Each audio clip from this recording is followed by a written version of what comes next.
6යි විනාඩි 53යි වෙලාව. මේ ලෝකේ ලස්සන මල් පිපෙනකොට ඒ මල්වල ලස්සන බලන මන් දන්නවා ඒ මල් කවදා හරි පර වෙනවා කියලා. ඉතින් මං ආසම මල මං අහන්නේ ඔයාටත් පර වෙන්න ඕනේද?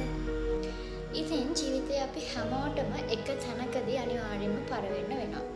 ඒක ඉතින් යථාර්ථය. ඒක ඔයාටත් එහෙමයි මටත් එහෙමයි අපි හැමෝටම එහෙමයි.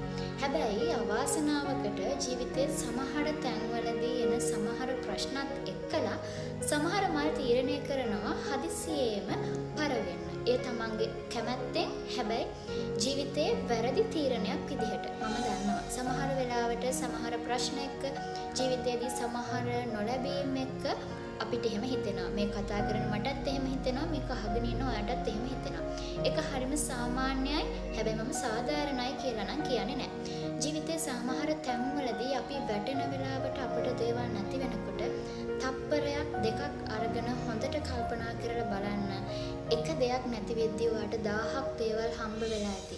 අවාසනාවකට ඔයා ඒ මුණ ගැහුණු හම්බ වුණ ලස්සන දේවල් අමතක කරලා අර නැති වුණ එක දේ වෙනුවෙන් ඔයා අහඹු ලෙස පර වෙලා යන්න තීරණය කරනවා. ඒක නිසා මම අන්තිම වතාවටත් කියනවා ජීවිතේට තව එක අවස්ථාවක් දෙන්න. පර වෙන්න නෙමෙයි පිපෙන්න. ආදරෙන් හංගින්න විශ්වාසයි ඔය හදවතේ කොහේ හරි තැනක මම